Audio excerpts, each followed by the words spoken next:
জানো তো বন্ধুরা, আজ রাতে আমি ঘুমোতে পারিনি। কারণ দীর্ঘ 1 মাস হয়ে গেল বাবার বাড়িতে বেড়াতে এসেছি। আর এখন যাওয়ার পালা। মানে ভাবতেই বুকটা কেঁপে ওঠে থরবর করে। কী আর করব, ঘুম থেকে উঠেই মনে হলো যেন আজ একটা নতুন সকাল। বুকটা কাঁপছে তো কাঁপছেই, তারপরেও সব কিছু ছেড়ে রেডি হয়ে নিলাম ঢাকার উদ্দেশ্যে যাব বলে। ওদিকে আমাদের ল্যাগেজ ব্যাগ সব কিছুই গোছগাছ করা হয়ে গেছে। আর আজকের ওয়েদার ছিল খুবই খারাপ। মনে হচ্ছে যেন গুঁড়ি গুঁড়ি বৃষ্টি পড়ছে, কিন্তু বৃষ্টি না, কুয়াশা টপ টপ করে পড়ছে। সবাই বলল, এরকম আবহাওয়ায় কিভাবে যাবি ঢাকায়, আজকে থেকে যা। মনে তো চায় আরও কয়েকদিন বেড়াই, কিন্তু কি আর করা যাবে। দীর্ঘ 1 মাস হয়ে গেল বাসা থেকে চলে এসেছি। ওদিকে আবার বাবাইদের স্কুলও খুলে গিয়েছে, এখন তো যেতেই হবে। মন চাইলেও যেতে হবে, না চাইলেও যেতে হবে, কিচ্ছু করার নেই। এই দেখো, সকাল সকাল মার রান্না হয়ে গেছে, খাওয়া দাওয়া শেষ করেছি। আর এখন আমরা ঢাকার উদ্দেশ্যে রওনা হব, তাই আমরা রেডি হয়ে নিচ্ছি।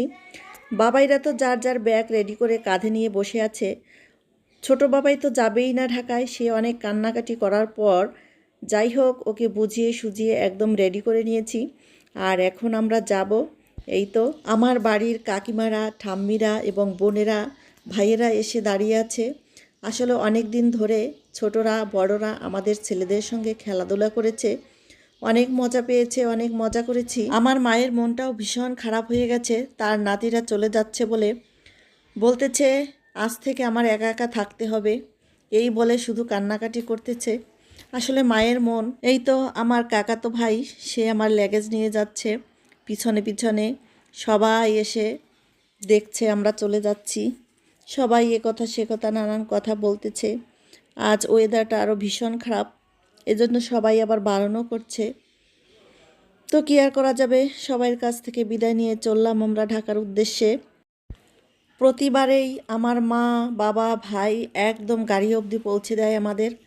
আজও তার ব্যতিক্রম হয়নি। মা আমার পিছু পিছু এই দেখো ব্যাগ নিয়ে চলছে গাড়ি পর্যন্ত। সত্যি ঈশ্বর আমাদের মেয়েদের কতটা ধৈর্য দিয়ে এই পৃথিবীতে পাঠিয়েছে। মা, বাবা, ভাই, বোন সবাইকে ছেড়ে শ্বশুর বাড়িতে গিয়ে সবার মন জয় করতে হবে। তবেই তুমি একজন ভালো বাবা মায়ের সন্তান হতে পারবে, একজনের ভালো বউ হতে পারবে, আর একজনের ভালো বৌমা হতে পারবে, তাই না? এই তো হাঁটতে হাঁটতে এদিকে এসে দেখি আমার কাকিমারাও দাঁড়িয়ে আছে আমি যাব বলে। তো সবার সঙ্গে কথা বললাম, প্রণাম করলাম। আমাদের বাড়ি থেকে বের হতে গেলে সাঁকো পার হতে হয়। আমরা তো এই বাঁশের চার বলি এটাকে, আবার পোলও আছে। তো আমার ছোট ভাইরা ওরা তো অভিজ্ঞ লোক, ওরা চার পার হয়ে গেল। আর আমি আর আমার বাবাই পোল পার হয়ে চলে এসেছি ভ্যান গাড়ির কাছে। ওই তো আমাদের সব ল্যাগেজ একটা ভ্যানে করে ভালো করে বাদ দিয়ে নিচ্ছে। এখান থেকে প্রায় 2 থেকে 3 কিলোমিটারের মতো ভ্যানে যেতে হবে, তারপর সিএনজিতে, আবার সিএনজি থেকে এরপরে ডাইরেক্ট বাস ঢাকার উদ্দেশ্যে। যাই হোক, সবাইকে বিদায় জানিয়ে আমরা গাড়িতে উঠে পড়লাম। এখন বাজে প্রায় 12:30টার মতো, তাও রোদ্দুরের কোনো দেখা সাক্ষাৎ নেই।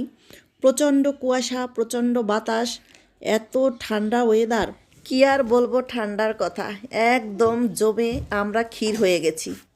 যাই হোক, গাড়িতে উঠলাম। আর গাড়িতে ওঠার পরে একটু ভালোই লাগতেছে, কারণ গাড়ির জানালা দরজা সব বন্ধ করে দিয়েছে। এখন বেশ আরামেই আছি।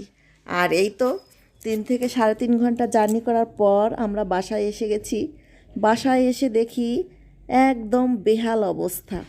প্রায় একটা মাস বাসায় নেই, বুঝতেই তো পারছো বন্ধুরা কেমন হতে পারে বাসার অবস্থা। যাই হোক, প্রথমেই বারান্দায় চলে এলাম, দেখি আমার গাছগুলো জ্যান্ত আছে, মরে যায়নি। ভেবেছিলাম এটা তো একদমই মরে যাবে। এজন্য বড়মশাইকে অনেক অনেক ধন্যবাদ গাছগুলো জীবিত রাখার জন্য। আর এদিকে দেখো গাছগুলো একদম ধুলো বালি পড়ে একাকার হয়ে গেছে। তো আজকের ব্লগটি এ পর্যন্তই। সবাই ভালো থাকবে, সুস্থ থাকবে, টাটা।